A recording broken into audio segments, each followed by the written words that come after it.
I am coming to you live from the carport and the truck. Christmas is over. Thanksgiving is over. My hair is frizzy because I have survived a blizzard and now the rainforest. We had 2-degree temperatures with like -12, I think even colder than that, wind chills. Like full-blown blizzard, trying to feed horses. Closed the barn in. Everybody had like 2 blankets on and their Lycra hoods, and water buckets were freezing.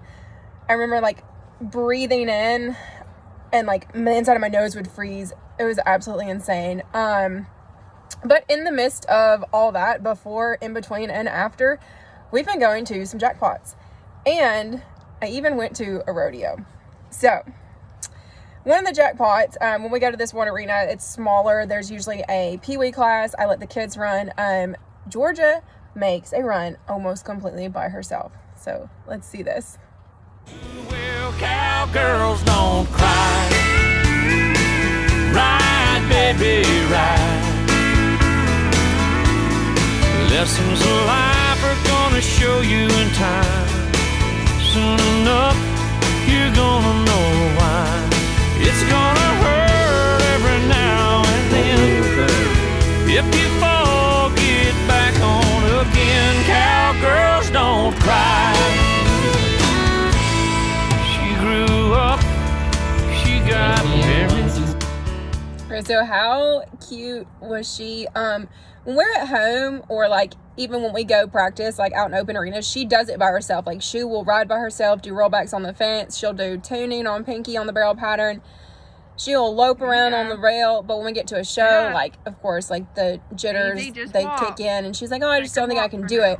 Well, she just completely left me this time, and I just let her go on and do her thing. And then afterwards I showed her the video, and she was like, she's like, okay, next time I'm gonna do it by myself. You don't go in the arena. So when that happens, I'll let y'all see that. It has not happened yet. Simply because she hasn't run since then. These bigger arenas, the dirt's just too deep, the pattern's too big, and that pony should be so worn out. Lane did make a run. He had some trouble. He was a little too rough with his hands asking the pony to turn, and she kind of turned on the backside of him. So he was a no time. Now, here's my run from that day. So a little, behind the scenes before this run, I warmed Gotti up, and then I got off like I always do, and I was like standing over like by the barn, where like I guess if you were staying overnight you needed a stall. And I was standing off of him, and I thought I was in the next drag. So I was like just standing there like minding my own business, you know, and one of my friends walks up to me and she was like, you okay? You good? And I was like, yeah, why? Like, did I miss something? She was like, they're calling your name. You're supposed to run. And I was like, oh my God. So like I look at my phone, I about threw my phone. I was like, no, wait, I need that. I may not find it. Put it in my saddle sack, jump on, throw my rubber bands on, had my whip on my hand, and we have to go in the catch bins, cross over to the other catch bin because I run them to the left. So I want to make, you know, come out to the left, and then we make our run. And let's see if that went bad or if it went good. Better DJ bring it back, tell them play that shit again, tell them that you like that line. DJ turn it up, better DJ bring it back, tell the DJ turn it up, better DJ bring it back, tell the DJ turn it up, better DJ bring it back, tell them play that shit again, tell them turn up the bass. DJ turn it up, better DJ bring it back, tell the DJ turn it up, better DJ bring it back.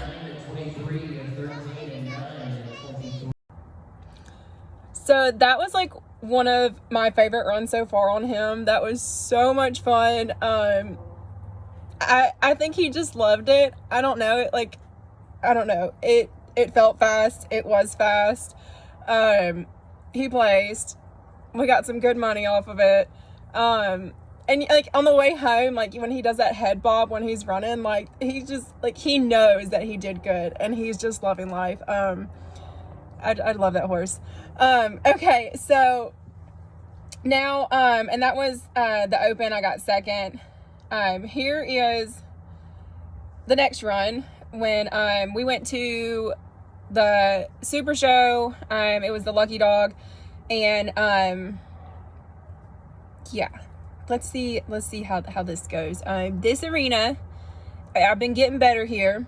I I used to really struggle at this arena, and that was before that I knew that Gotti had like some breathing complications during his runs. And once I found that out and addressed those issues, our runs here started getting better. The dirt is a little bit deeper, and it's like a different consistency, so like they really have to work harder to get through it. So it would make him struggle, and he would just like lose stamina and like wind, and they start to shut down. And so like our times weren't always the best. So let's see how this run goes. What you know about rolling down in the deep? When your brain goes numb, you can call that mental freeze. When these people talk too much, put that shit in slow motion. Yeah, I feel like an astronaut in the ocean. Ay, what you know about rolling down in the deep? When your brain goes numb. 865. Okay, so we did fall down into the 2D of the Open. We got second place, but here's why that happened. You see him really step off the first barrel. I came into it a little too soon, and so he really had to like kind of step off of it to keep himself from hitting it. And then he steps off the third really bad, which he's always stepped off the third. But sometimes, you know, if he just really bows out, I mean, that's going to cost time. So it put us second in the 2D, but this is a super show. They pay out really good. Our check was a little over $1,000. So like, I'm not going to complain, because like we could have had all those mistakes and not placed at all. And it was second in the 2D. So I was like just barely out of the 1D. And the next time when I run at one of those super shows and I fix those mistakes, he should climb back up into the 1D.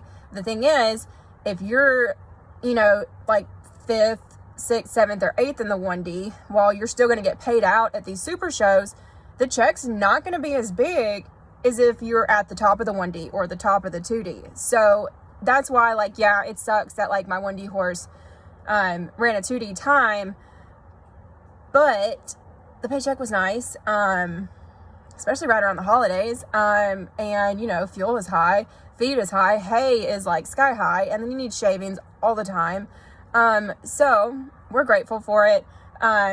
We know why our time was that way, and all we can do is fix it and be thankful. So now we're going to go to a rodeo. It's the last rodeo of 2022, but it does count for the 2023 season. It's back at the Memphis Arena, and it is 10 a.m. slack. So let's see how this goes. Oh, and this is during the blizzard, so. No big, I feel like Pac. I shoot a shot.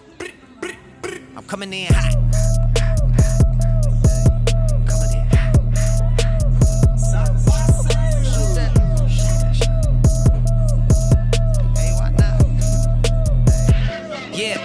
Coming in hot, just like the fajita. 14, 640, 14, 640. I have like a burn on my knee from the third barrel. If you watch it really closely, the barrel kind of like tips and like kind of twists a little bit. Because we did touch it, did not go down. Yeah, it was kind of like pulled a Hail Mary just to try to get him just like an inch past it and keep him off of it. You see that I fixed my first barrel here. I came into it like a step more past it, and then we were able to come off of it really nicely. The second was nice. He does stumble on the backside of the second, and then the third, it is what it is. That's something that you have to take up during the week when you do, you know, tuning. Like obviously I'm going to tune him and like, you know, take him further past the third during our practice to remind him like, hey, I know we just turned twice and now we're going to turn again, but like we still got to get past the barrel. So that was slack. Barrels was first in slack. So like they really, really worked the ground. And it was deep.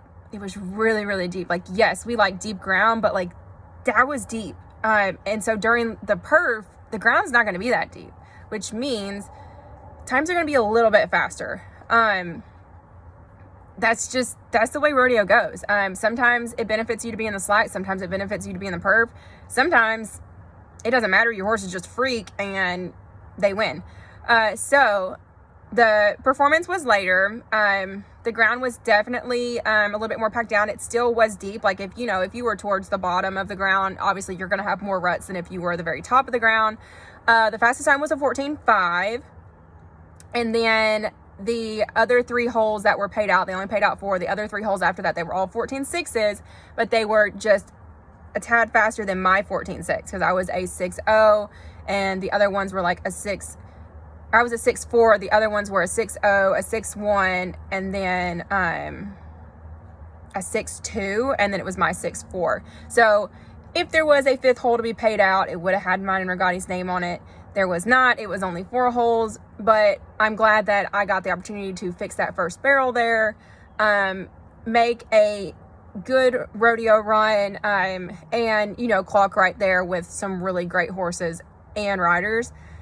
So, yeah, that's what's been going on. Yeah. I hope y'all had a happy Thanksgiving, a Merry Christmas, and I hope you have a wonderful New Year. I'll see y'all next time.